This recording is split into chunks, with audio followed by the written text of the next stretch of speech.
So how did we get from here to here? Stick around and I'll show you.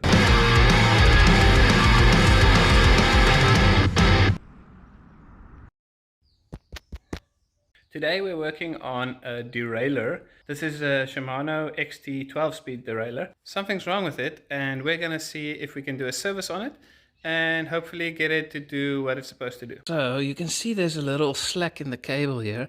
The clutch is engaged at the moment. As soon as you disengage it, you lose all tension in this derailleur, and it looks like it's on the clutch itself. So we're going to open this up and see what's going on. So let's remove the chain.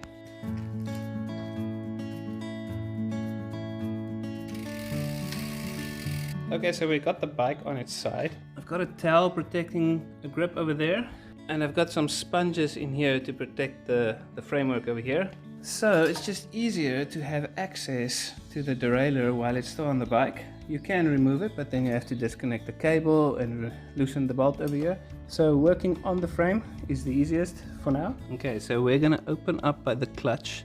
There is 3 little bolts here that holds this cap into place. So we're just gonna take a 2mm Allen key and we're gonna loosen these bolts.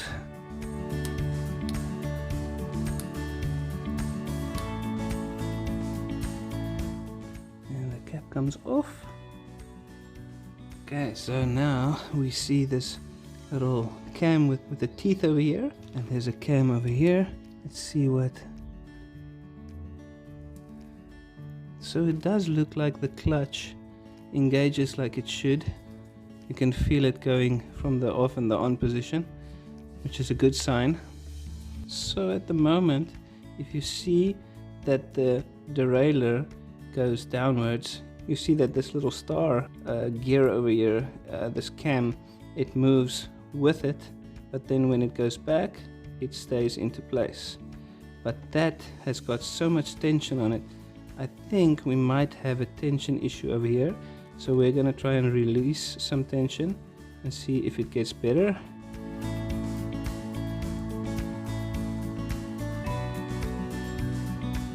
I don't think it's helping. So what you want is you want it to spring back into place, not forwards. You want it to go backwards. Tension wise, it doesn't look like we are achieving our goal. So we're gonna tighten it over here again, just kind of back to where it was. Then we're gonna remove this whole part over here and we're gonna clean this and put some grease in there.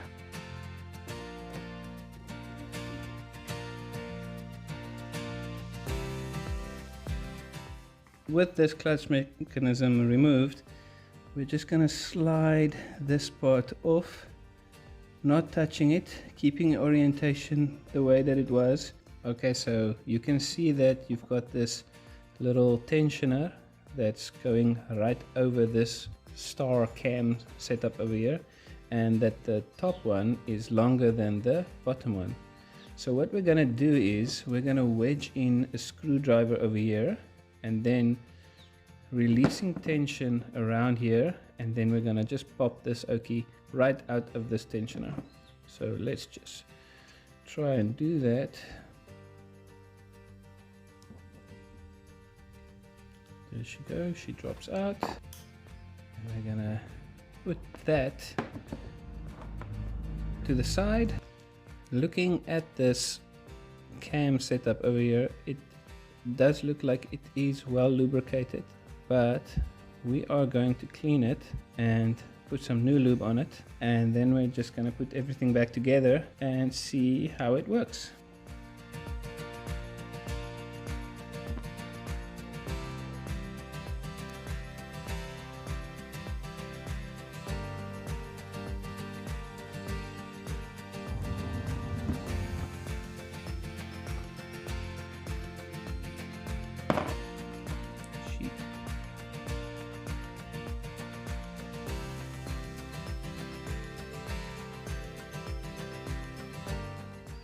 There she goes.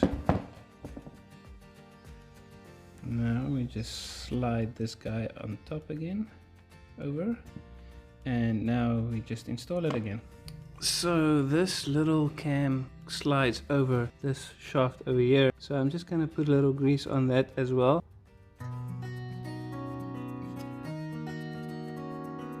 Now to get this guy to line up,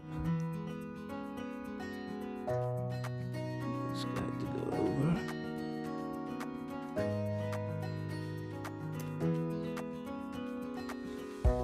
There we go.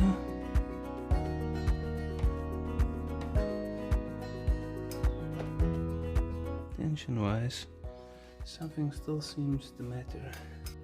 Okay, I didn't want to do it, but it looks like I'm gonna remove the derailleur from the frame just to see what's going on the other side of the derailleur, because there is still tension on there.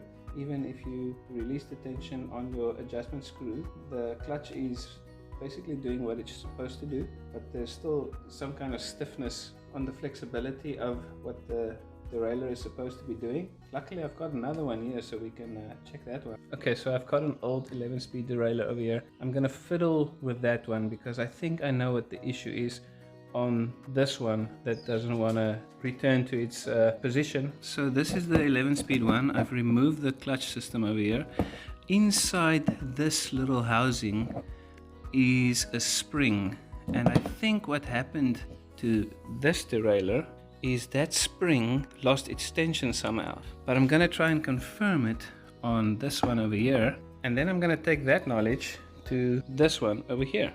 Okay, so the clutch was removed from this setup. This is the 11-speed one. You see it's got a lot of tension.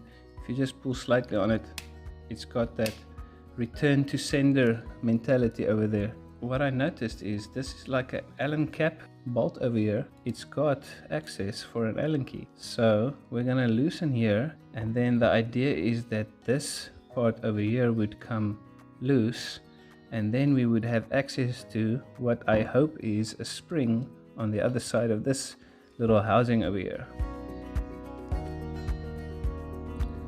Don't know if you see that, but we are opening up on this side. That is loose.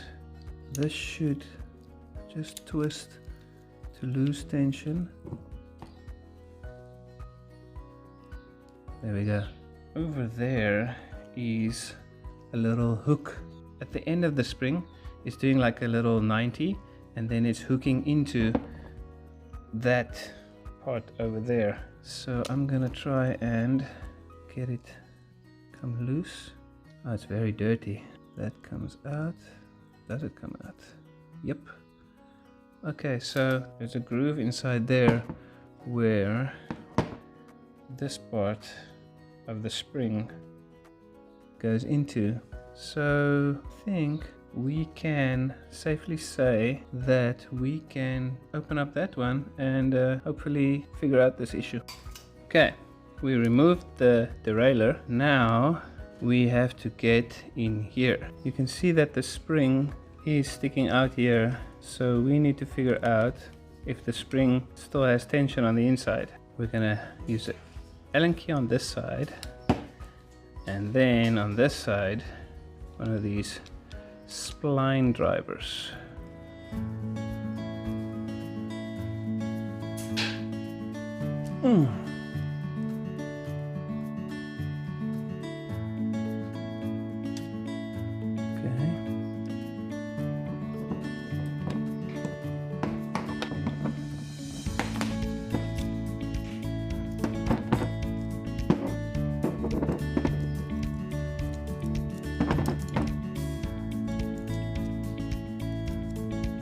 Very dirty here on the inside.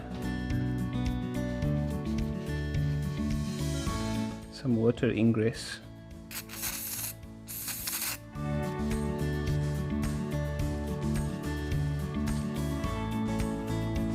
So there's no damage to the spring. That's a good sign.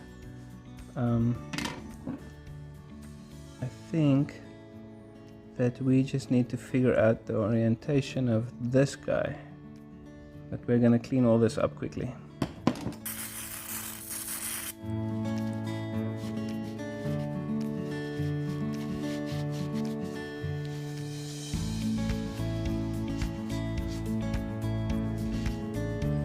Okay, so we've got a little slot over here. This guy over here needs to slot into place like that, nice and flush, and then this section will just go onto that. What we're gonna need to do now is get this spring in there and see if we can set up the tension. What I want to do is, because there's some corrosion on this, you see there's a little signs of rust, I'm gonna put in some copper grease over here just to protect it from any other water coming in there. And then when that's done, we basically just put it in like that. That little hook over there needs to go into that hole, and then put everything back together, and hopefully we've got the tension set up. Time to hold thumbs. This just makes sense to me, to protect it from water getting into it and ruining it with some more corrosion. We're gonna slide that in there. This little guy goes into place. Get that in there, and then somehow get this all to catch thread again. It looks like it did. It looks like there is tension there. You see that? Oh no, we needed to return this way. If I think about this a little, I think that I took it apart for no reason, but we're gonna test my theory by putting it all together, and then I'll show you what I mean. What we don't want to do is, we don't want it this way. We want it to catch. So if you look at this little hook here, if you push it this way, you see it stays outside, and it will force itself through that little hole that it's already peeking through. So this will push it out, this will push it out, and this will grab. Pushing out, grab. What I think we need to do is, we need to carry on with this grabbing direction, take it all the way around, and then when we get here, this derailleur's got spring action, we push it out of the way, we get the derailleur around, and look at that. Is that not the tension that we wanted? I hope so. Let's put everything back together, and we'll put it on the bike. We'll see if we manage to fix this.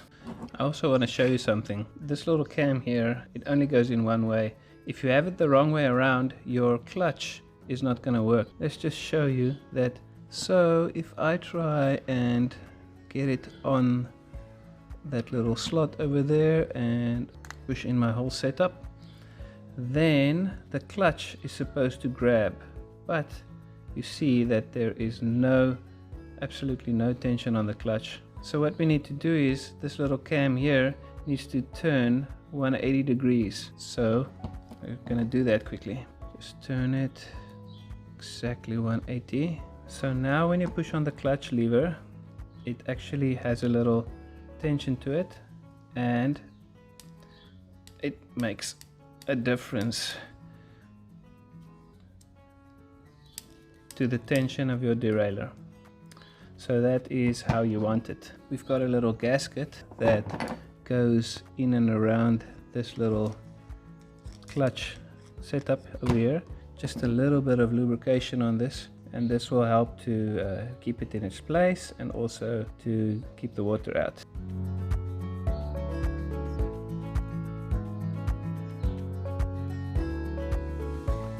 Okay, now we can go ahead and put this cover on.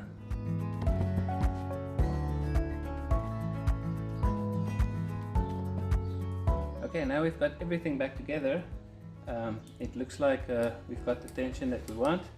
So I'm going to put it on the bike, and we put the chain through and everything, and connect the shifter cable, and then hopefully we are golden.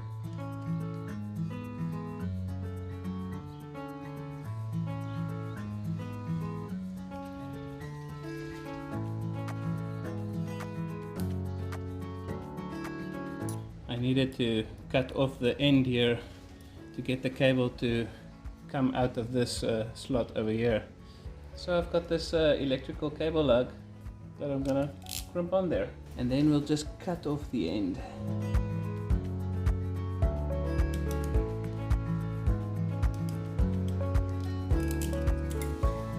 There we go.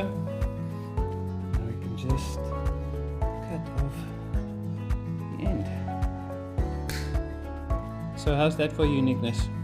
Okay, so we're done with the derailleur. It's mounted. We pull the cable through. We fasten that. The chain is on. We are now in the bottom gear. So let's run through the gears and see if the shifting is okay.